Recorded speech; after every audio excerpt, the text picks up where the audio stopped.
ಅಭ್ಯಾಸ ಪ್ರಶ್ನೋತ್ತರಗಳನ್ನ ನೋಡೋಣ. ಆಲ್ರೆಡಿ ಹಿಂದಿನ ಪಾಠಗಳನ್ನು ಎಲ್ಲ ನಾವು ಕ್ವಶನ್ ಆನ್ಸರ್ಸ್ಗಳನ್ನು ಹಾಕಿದ್ದೀವಿ. ತಾವು ನೋಡದೇ ಇದ್ದರೆ ವಿಡಿಯೋದ ಡಿಸ್ಕ್ರಿಪ್ಷನ್ ಬಾಕ್ಸ್ನಲ್ಲಿ SSLC ಕನ್ನಡ ಪ್ರಶ್ನೋತ್ತರ ಅಂತಲೇ ಒಂದು ಪ್ಲೇಲಿಸ್ಟ್ ಲಿಂಕ್ ಇದೆ, ಅದನ್ನು ಒತ್ತಿ ನೋಡಿ ಅಂತ ಹೇಳ್ತಾ ಸೊ ನೋಡೋಣ. ದಯಮಾಡಿ ವಿಡಿಯೋನ ಲೈಕ್, ಶೇರ್ ಹಾಗೂ ಸಬ್ಸ್ಕ್ರೈಬ್ ಮಾಡಲಿಕ್ಕೆ ಮರೆಯದಿರಿ. ಮೊದಲಿಗೆ ಈ ಪಾಠವನ್ನು ಬರೆದಿರ್ತಕ್ಕಂಥ ಸಾರಾ ಅಬೂಬ್ಕರ್ ಅವರ ಪರಿಚಯ, ಏಕೆಂದರೆ 3 ಅಂಕಕ್ಕೆ ಬರ್ತಕ್ಕಂಥ ಸಾಧ್ಯತೆ ಇದೆ. ಶ್ರೀಮತಿ ಸಾರಾ ಅಬೂಬ್ಕರ್ ಅವರು ಕ್ರಿಸ್ತಶಕ 1936ರಂದು ಕಾಸರಗೋಡು ಎಂಬ ಊರಿನಲ್ಲಿ ಜನಿಸಿದರು. ಇವರು ಇಂದಿನ ನಾಡಿನ ಖ್ಯಾತ ಕಥೆಗಾರತಿ ಹಾಗೂ ಕಾದಂಬರಿಗಾರ್ತಿಯಾಗಿ ಜನಪ್ರಿಯತೆ ಗಳಿಸಿದ್ದಾರೆ. ಚಂದ್ರಗಿರಿಯ ತೀರದಲ್ಲಿ ಸಹನಾ, ಕದನ ವಿರಾಮ, ವಜ್ರಗಳು, ಸುಳಿಯಲ್ಲಿ ಸಿಕ್ಕವರು, ತಳ ಒಡೆದ ದೋಣಿಯಲ್ಲಿ ಇತ್ಯಾದಿ ಪ್ರಮುಖ ಕಾದಂಬರಿಗಳು ಹಾಗೂ ಚಪ್ಪಲಿಗಳು, ಖೆಡ್ಡ, ಅರ್ಧರಾತ್ರಿಯಲ್ಲಿ ಹುಟ್ಟಿದ ಕೂಸು, ಪಯಣ ಮುಂತಾದ ಕಥಾ ಸಂಕಲನಗಳನ್ನು ಬರೆದಿದ್ದಾರೆ. ಇವರ ಸಾಹಿತ್ಯ ಕೃಷಿಗಾಗಿ ಕನ್ನಡ ಸಾಹಿತ್ಯ ಪರಿಷತ್ತಿನ ನೃಪತುಂಗ ಪ್ರಶಸ್ತಿ ಲಭಿಸಿದೆ ಅಂತಕ್ಕಂಥದ್ದಿತ್ತು. ಇಷ್ಟೆಲ್ಲ ನಿಮಗೆ ಈಗಾಗಲೇ ಈ ವರ್ಷ ಹೊಸ ಪಾಠ ಹಾಕಿರೋದ್ರ ಕಾರಣ ಇದರ PDF ಇತ್ತು. ಆಲ್ರೆಡಿ ಈ ಪಾಠದ PDF ಅನ್ನು ನಾನು ಹಾಕಿದ್ದೀನಿ. ಇವಾಗ ಅಭ್ಯಾಸ ಪ್ರಶ್ನೋತ್ತರಗಳನ್ನು ನೋಡುವ. ಅದಲ್ಲಿ ಕೊಟ್ಟಿರೋ ಪ್ರಶ್ನೆಗಳಿಗೆ ಒಂದು ವಾಕ್ಯದಲ್ಲಿ ಉತ್ತರಿಸಿರಿ. ಮೊದಲ ಪ್ರಶ್ನೆ, ರಾಹಿಲನು ಯಾರು? ಉತ್ತರ, ರಾಹಿಲನು ಒಬ್ಬ ವೈದ್ಯ ಸೈನಿಕ. ಪ್ರಶ್ನೆ 2, ರಾಹಿಲನು ತುರ್ತು ಪರಿಸ್ಥಿತಿ ನಿರ್ವಹಣೆಗೆ ಭದ್ರವಾಗಿ ಹಿಡಿದುಕೊಂಡಿದ್ದೇನು? ಉತ್ತರ, ರಾಹಿಲನು ತುರ್ತು ಪರಿಸ್ಥಿತಿ ನಿರ್ವಹಣೆಗೆ ಬೇಕಾದ ಔಷಧ ಮತ್ತು ಶಸ್ತ್ರಚಿಕಿತ್ಸಾ ಸಾಮಾನುಗಳ ಪೆಟ್ಟಿಗೆಯನ್ನು ಭದ್ರವಾಗಿ ಹಿಡಿದುಕೊಂಡಿದ್ದನು. ಪ್ರಶ್ನೆ 3, ಗಡಿ ಪ್ರದೇಶದಲ್ಲಿ ಬ್ಲಾಕ್ಔಟ್ ನಿಯಮವನ್ನು ಏತಕ್ಕಾಗಿ ಪಾಲಿಸಲಾಗುತ್ತದೆ? ಉತ್ತರ, ಗಡಿ ಪ್ರದೇಶದಲ್ಲಿ ವಿಮಾನ ದಾಳಿಯಿಂದ ರಕ್ಷಿಸಿಕೊಳ್ಳಲು ಬ್ಲಾಕ್ಔಟ್ ನಿಯಮವನ್ನು ಪಾಲಿಸಲಾಗುತ್ತದೆ. ಪ್ರಶ್ನೆ 4, ರಾಹಿಲನು ಮುದುಕಿಯ ಎದುರಿಗೆ ನುಡಿದ ಗಂಭೀರವಾದ ಮಾತು ಯಾವುದು? ಉತ್ತರ, ರಾಹಿಲನು ಮುದುಕಿಯ ಎದುರಿಗೆ ನಾನು ಯುದ್ಧ ಮಾಡುವ ಮೂರ್ಖರ ಕಡೆಯವನಲ್ಲ, ಸಂಕಷ್ಟಕ್ಕೀಡಾದ ಮನುಷ್ಯರ ಕಡೆಯವನು ಎಂದು ಗಂಭೀರವಾದ ಮಾತನ್ನು ನುಡಿದನು. 5ನೇ ಪ್ರಶ್ನೆ, ಯುದ್ಧದ ಬಗೆಗೆ ಮುದುಕಿಯು ಏನೆಂದು ಗೊನಗಿಕೊಂಡು ಬಾಗಿಲು ತೆರೆದಳು? ಉತ್ತರ, ಎಲ್ಲರಿಗೂ ದೇಹಕ್ಕೂ ಮನಸ್ಸಿಗೂ ಗಾಯ ಮಾಡುವುದೇ ಯುದ್ಧದ ಪರಿ ಎಂದು ಗೊನಗಿಕೊಂಡು ಬಾಗಿಲು ತೆರೆದಳು. ಈ ಪಾಠದಲ್ಲಿನ ಹೆಚ್ಚಿನ ಪ್ರಶ್ನೋತ್ತರಗಳನ್ನು ನೋಡೋದಾದರೆ ಬ್ಲಾಕ್ಔಟ್ ನಿಯಮ ಅಂದರೆ ಏನು ಅಂತ ಪ್ರಶ್ನೆ ಬರಬಹುದು. ಉತ್ತರ, ಯುದ್ಧ ಕಾಲದಲ್ಲಿ ರಾತ್ರಿ ವೇಳೆ ಶತ್ರು ಸೈನಿಕರು ವೈಮಾನಿಕ ದಾಳಿ ಮಾಡಲು ಅವಕಾಶವಾಗದಂತೆ ವಿದ್ಯುತ್ ದೀಪ, ಬೆಂಕಿಯನ್ನು ಉರಿಸದೆ ಕತ್ತಲಿನಲ್ಲಿದ್ದು ರಕ್ಷಿಸಿಕೊಳ್ಳುವುದನ್ನು ಬ್ಲಾಕ್ಔಟ್ ನಿಯಮ ಎಂದು ಕರೆಯಲಾಗುತ್ತದೆ. 7ನೇ ಪ್ರಶ್ನೆ ಇತ್ತು, ಮುದುಕಿಯ ಕಣ್ಣುಗಳು ಕ್ಷಣಕಾಲ ರೋಷದಿಂದ ಏಕೆ ಕೆರಳಿದವು? ಉತ್ತರ, ತಮ್ಮ ಮನೆಗೆ ಬಂದಿರುವಾತ ತಮ್ಮವನಲ್ಲ, ತಮಗೆ ತಮ್ಮ ದೇಶಕ್ಕೆ ದ್ರೋಹ ಬಗೆಯುವವನು ಎಂದು ಮುದುಕಿಯ ಕಣ್ಣುಗಳು ಕ್ಷಣಕಾಲ ರೋಷದಿಂದ ಕೆರಳಿದವು. 8ನೇ ಪ್ರಶ್ನೆ, ರಾಹಿಲನು ಹೆಂಗಸಿಗೆ ಏನೆಂದು ಅಂಗನು? ಉತ್ತರ, ರಾಹಿಲನು ಹೆಂಗಸಿಗೆ ದಯವಿಟ್ಟು ಬಾಗಿಲು ತೆಗೆಯಿರಿ, ನಾನು ಗಾಯಗೊಂಡಿದ್ದೇನೆ ಪ್ಲೀಸ್ ಎಂದು ಅಂಗಲಾಚಿದನು. 9ನೇ ಪ್ರಶ್ನೆ, ಯಾರ ಹೆಸರಿನಲ್ಲಿ ಮನುಷ್ಯ ಜೀವಿಗಳ ಸಾಮೂಹಿಕ ಕೊಲೆ ಯಾಕೆ ಆಗುತ್ತದೆ? ಉತ್ತರ, ಯುದ್ಧದ ಹೆಸರಿನಲ್ಲಿ ಮನುಷ್ಯ ಜೀವಿಗಳ ಸಾಮೂಹಿಕ ಕೊಲೆ ಆಗುತ್ತದೆ. 10ನೇ ಪ್ರಶ್ನೆ, ಮುದುಕಿ ತನ್ನ ಮಗ ಎಲ್ಲಿಗೆ ಹೋಗಿದ್ದಾನೆಂದು ರಾಹಿಲನಿಗೆ ತಿಳಿಸಿದಳು? ಉತ್ತರ, ಮುದುಕಿ ತನ್ನ ಮಗ ಯುದ್ಧಕ್ಕೆ ಹೋಗಿದ್ದಾನೆಂದು ರಾಹಿಲನಿಗೆ ತಿಳಿಸಿದಳು. ಕೊಟ್ಟಿರೋ ಪ್ರಶ್ನೆಗಳನ್ನು 3-4 ವಾಕ್ಯಗಳಲ್ಲಿ ಉತ್ತರಗಳನ್ನು ಬರೀಬೇಕು. ಮೊದಲ ಪ್ರಶ್ನೆ, ಡಾಕ್ಟರ್ಗೆ ವಿಮಾನದ ಪೈಲಟ್ ಏನು ಹೇಳಿದನು? ಉತ್ತರ, ಡಾಕ್ಟರ್ಗೆ ವಿಮಾನದ ಪೈಲಟ್, ಡಾಕ್ಟರ್, ರೇಡಿಯೋ ಸಮನಾಗಿ ಕಾರ್ಯನಿರ್ವಹಿಸುತ್ತಿಲ್ಲ, ಭೂಪ್ರದೇಶದೊಂದಿಗೆ ಸಂಪರ್ಕ ಬೆಳೆಸಲು ಸಾಧ್ಯವಾಗುತ್ತಿಲ್ಲ, ಎಲ್ಲಾದರೂ ಹೇಗಾದರೂ ಇಳಿಯೋಣ ಎಂದರೆ ಈ ಕತ್ತಲೆಯಲ್ಲಿ ಏನೂ ಕಾಣಿಸ್ತಾ ಇಲ್ವಲ್ಲ ಎಂದು ಹೇಳಿದನು. 2ನೇ ಪ್ರಶ್ನೆ, ಮಹಿಳೆಯ ಅರ್ಥನಾದ ಕೇಳಿ ರಾಹಿಲನ ಮನದಲ್ಲಿ ಮೂಡಿದ ಪ್ರಶ್ನೆಗಳಾವುವು? ಉತ್ತರ, ಮಹಿಳೆಯ ಅರ್ಥನಾದ ಕೇಳಿ ರಾಹಿಲನ ಮನದಲ್ಲಿ ಅಯ್ಯೋ, ಆ ಮಹಿಳೆ ಯಾವ ರೀತಿ ಅಪಾಯದಲ್ಲಿ ಸಿಲುಕಿದ್ದಾಳೆ, ಆ ಮನೆಯೊಳಗೆ ಏನು ಸಂಭವಿಸುತ್ತಿದೆ, ನಾನು ಈಗ ಆ ಮನೆಯ ಕದವನ್ನು ತಟ್ಟಿದರೆ ಪರಿಣಾಮ ಏನಾಗಬಹುದು, ವಿಮಾನ ದಾಳಿಯಿಂದ ತಪ್ಪಿಸಿಕೊಳ್ಳಲು ಬ್ಲಾಕ್ಔಟ್ ನಿಯಮ ಪಾಲಿಸಲಾಗುತ್ತಿದೆ, ಇಂತಹ ಈ ಸಮಯದಲ್ಲಿ ಆ ಮನೆಯೊಳಗೆ ಯಾವ ರೀತಿಯ ಕ್ರೌರ್ಯ ನಡೆಯುತ್ತಿದೆ ಎಂಬ ಪ್ರಶ್ನೆಗಳು ಮೂಡಿದವು. 3ನೇ ಪ್ರಶ್ನೆ, ಮುದುಕಿಯು ರಾಹಿಲನ ಬಳಿ ಯುದ್ಧದ ಬಗ್ಗೆ ತಿರಸ್ಕಾರದಿಂದ ನುಡಿದ ಮಾತುಗಳೇನು? ಉತ್ತರ, ಮುದುಕಿಯು ರಾಹಿಲನ ಬಳಿ, ನೋಡಪ್ಪ, ನಾನು ಈ ಊರಿಗೆ ಬಂದು 50 ವರ್ಷಗಳಾದರೂ ಆಗಿರಬಹುದು, ಮದುವೆಯಾಗಿ ನವವಧುವಾಗಿ ಈ ಊರನ್ನು ಪ್ರವೇಶಿಸಿದೆ, ಕೆಲವು ಕಾಲ ನೆಮ್ಮದಿಯಿಂದಲೇ ಇದ್ದೆವು, ಜಮೀನು ಆಸ್ತಿ ನಮಗೆ ಸಾಕಾಗುವಷ್ಟು ಇತ್ತು, ಈಗಲೂ ಇದೆ, ಆದರೆ ನೆಮ್ಮದಿಯಿಂದ ಬದುಕಲು ಈ ಜನ ಬಿಡಬೇಕಲ್ಲ, ಯುದ್ಧವಂತೆ ಯುದ್ಧ ಎಂದು ಯುದ್ಧದ ಬಗ್ಗೆ ತಿರಸ್ಕಾರದಿಂದ ನುಡಿದ ಮಾತುಗಳಾಗಿವೆ. 4ನೇ ಪ್ರಶ್ನೆ, ನಿರ್ಜೀವವಾಗಿರುವ ಮಗುವನ್ನು ನೋಡಿ ಮುದುಕಿ ನಿರಾಶೆಯಿಂದ ಹೇಳಿದ್ದೇನು? ಉತ್ತರ: ನಿರ್ಜೀವವಾಗಿರುವ ಮಗುವನ್ನು ನೋಡಿ ಮುದುಕಿ, ಇಷ್ಟು ವರ್ಷಗಳಿಂದ ಹಂಬಲಿಸಿ ಹುಟ್ಟಿದ ಮಗು ಕೊನೆಗೂ ದಕ್ಕಲಿಲ್ಲವಲ್ಲ. ಈ ಯುದ್ಧವಲ್ಲದೆ ಹೋಗಿದ್ದರೆ ನನ್ನ ಮಗುವನ್ನು ಹೇಗಾದರೂ ಬದುಕಿಸಿಕೊಳ್ಳುತ್ತಿದ್ದೇವಲ್ಲ. ದೇವರೇ, ಈ ಮನುಷ್ಯರಿಗೆ ಎಂಥ ಬುದ್ಧಿ ಕೊಡ್ತೀಯಾ? ನಿರಾಶೆಯಿಂದ ಹೇಳಿದಳು. ಇನ್ನು ಹೆಚ್ಚಿನ ಪ್ರಶ್ನೆಗಳಲ್ಲಿ ಒಂದು ಪ್ರಶ್ನೆ ಇತ್ತು. 5ನೇದು, ಮುದುಕಿಯು ರಾಹೀಲನನ್ನು ಸೈನಿಕರಿಂದ ಹೇಗೆ ರಕ್ಷಿಸಿದಳು? ಉತ್ತರ: ಎಸ್. ಮುದುಕಿಯು ರಾಹೀಲನನ್ನು ನಿಶ್ಶಬ್ದವಾಗಿ ಸೊಸೆ ಮಲಗಿದ ಕೊನೆಗೆ ಕಳಿಸಿ ಮಂಚದಡಿಯನ್ನು ತೋರಿಸಿದಳು. ಬಟ್ಟೆ ಸುತ್ತಿದ ನಿರ್ಜೀವ ಶಿಶುವನ್ನು ಬಾಗಿಲ ಬಳಿ ಮಲಗಿಸಿ ಹೊರಬಂದು ಆ ಮಗುವನ್ನು ತೋರಿಸುತ್ತಾ ಅಳತೊಡಗಿದಳು. ಬಂದವರು ಮಗುವಿನ ಮೃತದೇಹವನ್ನು ನೋಡಿ ನಿಶ್ಶಬ್ದವಾಗಿ ಹೊರನಡೆದರು. ಬಳಿಕ ಮುದುಕಿ ರಾಹೀಲನನ್ನ ಹೊರಗೆ ಕರೆದು ಒಂದು ಕೋಣೆ ತೋರಿಸಿ, ಈ ರಾತ್ರಿಯನ್ನು ಈ ಕೋಣೆಯಲ್ಲಿ ಕಳೆಯಿರಿ, ನಾಳೆ ಬೇರೆನಾದರೂ ಏರ್ಪಾಡು ಮಾಡುವ ಎಂದು ಹೇಳಿ ಸೈನಿಕರಿಂದ ರಕ್ಷಿಸಿದಳು. 6ನೇ ಪ್ರಶ್ನೆ, ರಾಹೀಲನು ಮುದುಕಿಯ ಮನೆ ಸೇರಿದ್ದು ಹೇಗೆ? ಉತ್ತರ: ರಾಹೀಲನು ಇದ್ದ ವಿಮಾನದ ಮೇಲೆ ಶತ್ರು ಸೈನಿಕರು ವೈಮಾನಿಕ ದಾಳಿ ನಡೆಸಿದ್ದರಿಂದ ವಿಮಾನ ಸ್ಫೋಟವಾಗಿ ರಾಹೀಲನು ಸಮುದ್ರದೊಳಗೆ ಬಿದ್ದನು. ಕಾಲಿಗೆ ಪೆಟ್ಟಾಗಿದ್ದರೂ ಕಷ್ಟಪಟ್ಟು ಈಜಿ ದಡ ಸೇರುತ್ತಾನೆ.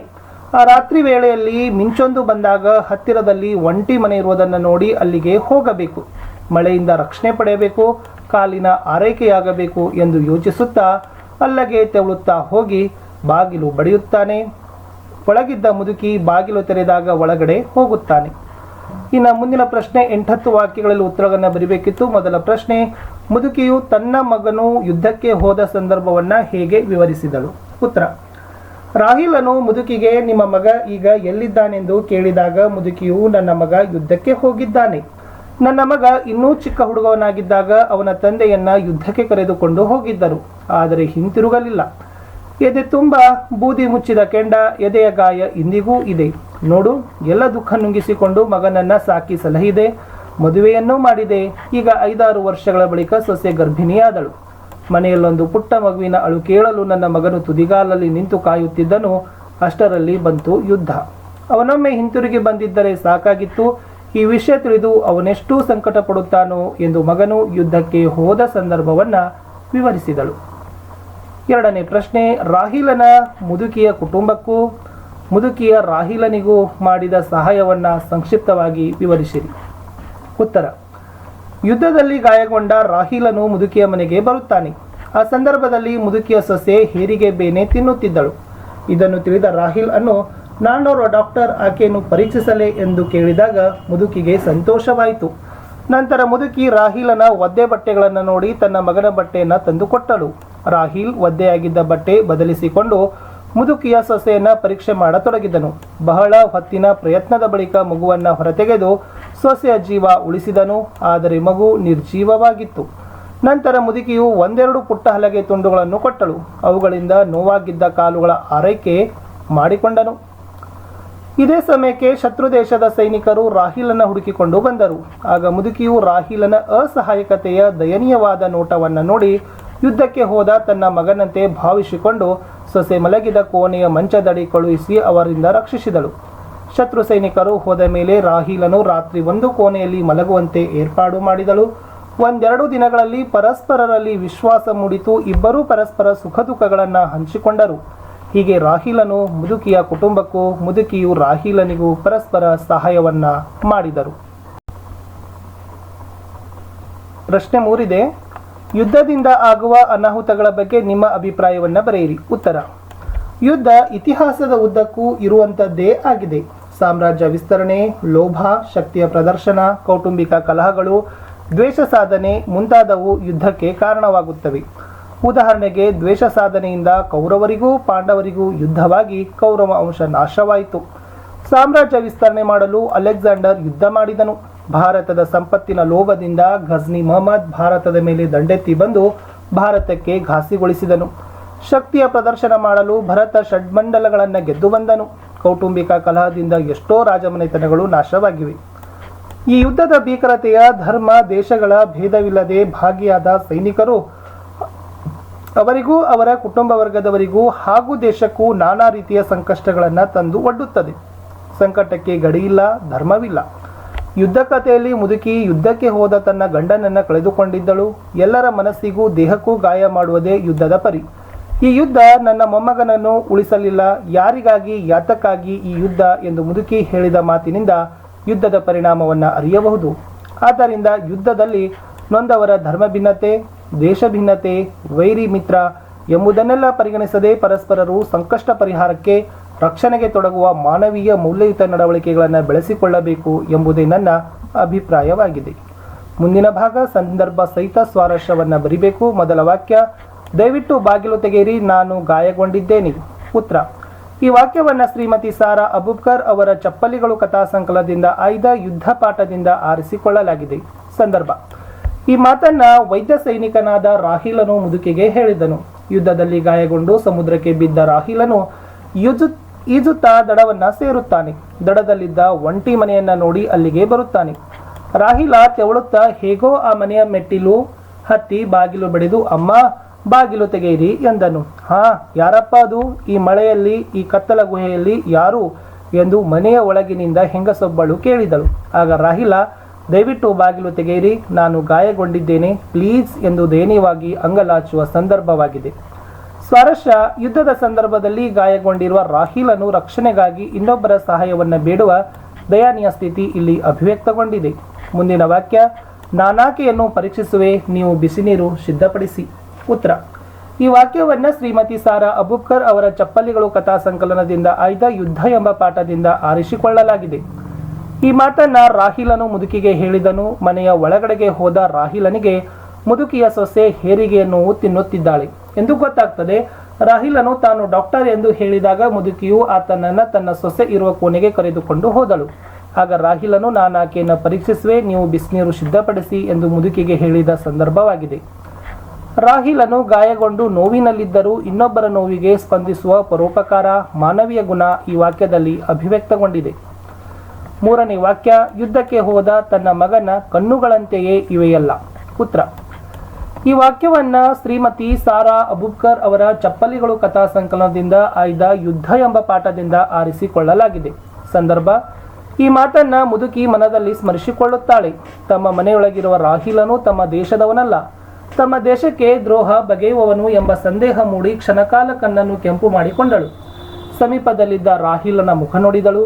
ಆತನ ಅಸಹಾಯಕತೆಯ ದಯನೀಯ ನೋಟವನ್ನು ನೋಡಿ ಯುದ್ಧಕ್ಕೆ ಹೋದ ತನ್ನ ಮಗನ ಕಣ್ಣುಗಳಂತೆಯೇ ಇವೆಯಲ್ಲ ಎಂದು ತನ್ನ ಮನದಲ್ಲಿ ಅಂದುಕೊಳ್ಳುವ ಸಂದರ್ಭವಾಗಿದೆ. ಸ್ವಾರಸ್ಯ, ರಾಹಿಲನು ತಮ್ಮ ವೈರಿ ದೇಶದವನು ಎಂದು ತಿಳಿದರೂ ಸಹ ಆತನ ಸಹಾಯ, ಮಾನವೀಯ ಗುಣ, ದಯನೀಯವಾದ ನೋಟವನ್ನು ನೋಡಿ ಮುದುಕಿ ರಾಹಿಲನ ಮೇಲೆ ಮಾತೃವಾತ್ಸಲ್ಯ ತೋರಿಸಿದ ಗುಣ ಸ್ವಾರಸ್ಯವಾಗಿ ಮೂಡಿಬಂದಿದೆ. ನಾಲ್ಕನೇ ವಾಕ್ಯ, ನನ್ನ ಮೊಮ್ಮಗುವಿನ ಹೆಣವಿದೆ ಅಲ್ಲಿ, ಅದನ್ನೂ ನೋಡಿ. ಉತ್ತರ, ಈ ವಾಕ್ಯವನ್ನು ಶ್ರೀಮತಿ ಸಾರಾ ಅಬೂಬಕರ್ ಅವರ ಚಪ್ಪಲಿಗಳು ಕಥಾ ಸಂಕಲನದಿಂದ ಆಯ್ದ ಯುದ್ಧ ಎಂಬ ಪಾಠದಿಂದ ಆರಿಸಿಕೊಳ್ಳಲಾಗಿದೆ. ಸಂದರ್ಭ, ಈ ಮಾತನ್ನು ಮುದುಕಿಯು ತನ್ನ ದೇಶದ ಸೈನಿಕರಿಗೆ ಹೇಳಿದಳು.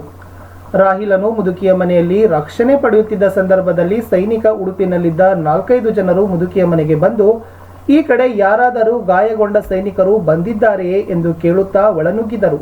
ಮುದುಕಿ ಇಲ್ಲವಲ್ಲ ಎಂದು ನುಡಿದಳು. ಆದರೂ ಈ ಮನೆಯಲ್ಲೊಮ್ಮೆ ನೋಡಿಬಿಡಿ ಎಂದು ಒಬ್ಬ ಅಪ್ಪನೆ ಕೊಟ್ಟನು. ಉಳಿದವರು ಒಳಹೊಕ್ಕು ಶೋಧಿಸುವಾಗ ಮುದುಕಿ ಅಳುತ್ತಾ, ನೋಡಿ, ನನ್ನ ಮೊಮ್ಮಗುವಿನ ಹೆಣವಿದೆ ಅಲ್ಲಿ, ಅದನ್ನು ನೋಡಿ ಎಂದು ಹೇಳಿದ ಸಂದರ್ಭವಾಗಿದೆ. ಸ್ವಾರಸ್ಯ, ಯುದ್ಧ ತನ್ನ ಮೊಮ್ಮಗನನ್ನ ಬಲಿ ತೆಗೆದುಕೊಂಡಿತು ಎಂಬ ಮುದುಕಿಯ ದುಃಖದ ಭಾವನೆ ಈ ವಾಕ್ಯದಲ್ಲಿ ಮೂಡುಗಟ್ಟಿದೆ. ಇನ್ನು ಬಹು ಆಯ್ಕೆ ಪ್ರಶ್ನೆಗಳನ್ನು ಇದ್ದಾವೆ. 4 ಆಯ್ಕೆಗಳಲ್ಲಿ ಸರಿಯಾದ ಒಂದು ಆಯ್ಕೆಯನ್ನು ಆರಿಸಿ ಬರಿಬೇಕಾಗಿತ್ತು. ರಾಹಿಲನ ದೇಹದಲ್ಲಿ ಡ್ಯಾಶ್ ಸಂಚಾರವಾದಂತಾಯಿತು. ಉತ್ತರ ಇತ್ತು ಹೊಸ ರಕ್ತ. ನರಳಾಟದ ಬೆನ್ನಲ್ಲೇ ಹಿರಿಯ ಹೆಂಗಸೊಬ್ಬಳ ಡ್ಯಾಶ್ ಕೇಳಿ ಬಂತು ಅಂತ ಇದೆ. ಉತ್ತರ ಸಾಂತ್ವನ. ಪ್ರಶ್ನೆ 3, ಮುದುಕಿ ಮತ್ತು ಸೊಸೆಯ ಡ್ಯಾಶ್ ಮನೆಯ ಮೂಲೆ ಮೂಲೆಯಲ್ಲಿ ಪ್ರತಿಧ್ವನಿಸಿತು ಅಂತ ಇದೆ. ಸೊ ಉತ್ತರ ರೋಧನ. 4, ಯಾರಾದರೂ ಗಾಯಗೊಂಡ ಡ್ಯಾಶ್ ಈ ಕಡೆ ಬಂದಿದ್ದಾರೆಯೇ? ಉತ್ತರ ಸೈನಿಕರು. ಮನೆಯಲ್ಲೊಂದು ಪುಟ್ಟ ಮಗುವಿನ ಅಳು ಕೇಳಲು ನನ್ನ ಡ್ಯಾಶ್ ತುದಿಗಾಲಲ್ಲಿ ನಿಂತು ಕಾಯುತ್ತಿದ್ದನು. ಉತ್ತರ ಮಗನು. ಇನ್ನು ಭಾಷಾ ಚಟುವಟಿಕೆಯಲ್ಲಿದೆ. ವಿಜಾತಿಯ ಸಂಯುಕ್ತಾಕ್ಷರಗಳನ್ನು ಆರಿಸಿ ಬರೆಯಿರಿ ಅಂತ ಕೊಟ್ಟಿದ್ರು. ಕೊಟ್ಟ ಉತ್ತರಗಳಲ್ಲಿ ವಿಜಾತಿ ಸಂಯುಕ್ತಾಕ್ಷರಗಳ ಪದ ಇತ್ತು ಕಾರ್ಯ, ಶಸ್ತ್ರ, ಸ್ಫೋಟಿಸು, ಅದ್ಭುತ, ಡಾಕ್ಟರ್. ವರ್ಗೀಯ ವ್ಯಂಜನಾಕ್ಷರಗಳನ್ನು ಆರಿಸಿ ಬರೆಯಿರಿ ಅಂತ ಇತ್ತು. ಇದರಲ್ಲಿ ಆಲ್ರೆಡಿ ಉತ್ತರಗಳನ್ನು ಕೊಟ್ಟಿದ್ದೀವಿ, ಅವುಗಳನ್ನು ನೋಡ್ಕೊಡ್ರಿ. ಆಮೇಲೆ ಪಾಠದಲ್ಲಿ ಇಂಗ್ಲೀಷ್ನಲ್ಲಿ ಬಂದಿರತಕ್ಕಂಥ ಪದಗಳನ್ನು ಪಟ್ಟಿ ಮಾಡಲಿಕ್ಕೆ ಕೇಳಿದ್ರು. ಉತ್ತರ ಇದೆ doctor, radio, ground, pilot, blackout, fleece, bomb, sir. ಇನ್ನು ಎಸ್ ಸಂಬಂಧೀಕರಣ ಮಾದರಿ ಪ್ರಶ್ನೆಗಳಲ್ಲಿ ಕ ಗ ಅಲ್ಪಾಕ್ಷರಗಳಿದ್ರೆ ಛ ಮತ್ತು ಝ ಕೇಳಿದ್ರು ಅದು ಉತ್ತರ ಮಹಾಪ್ರಾಣ ಅಕ್ಷರಗಳು ಬರ್ತದೆ. ವರ್ಗೀಯ ವ್ಯಂಜನಾಕ್ಷರಗಳು 25 ಆದ್ರೆ ಅವರ್ಗೀಯ ವ್ಯಂಜನಾಕ್ಷರಗಳ ಸಂಖ್ಯೆ 9 ಇದೆ. ಆ ಇ ಉ ದೀರ್ಘ ಸ್ವರಗಳಾಗಿದ್ದರೆ ಅ ಇ ಉ ರು ಇದು ಹ್ರಸ್ವ ಸ್ವರಗಳಾಗ್ತವೆ. ಸ್ವರಗಳ ಸಂಖ್ಯೆ 13 ಆದ್ರೆ ಯೋಗವಾಹಕಗಳ ಸಂಖ್ಯೆ 2. ಇಷ್ಟಿತ್ತು ಸ್ನೇಹಿತರೆ 10ನೇ ತರಗತಿಯ 6ನೇ ಪಾಠ ಯುದ್ಧ ಪಾಠದ ಅಭ್ಯಾಸ ಪ್ರಶ್ನೋತ್ತರಗಳು. ದಯಮಾಡಿ ತಾವೆಲ್ಲರೂ ಕೂಡ ವಿಡಿಯೋನ ಲೈಕ್ ಮಾಡಬೇಕು, ನಿಮ್ಮ ಫ್ರೆಂಡ್ ಸರ್ಕಲ್ಗೆ ಶೇರ್ ಮಾಡಬೇಕು. ಹಿಂದಿನ ಪಾಠದ ವಿಡಿಯೋಗಳನ್ನು ತಪ್ಪದೆ ನೋಡಿ ಅಂತ ಹೇಳ್ತಾ SSLCಯ ಎಲ್ಲ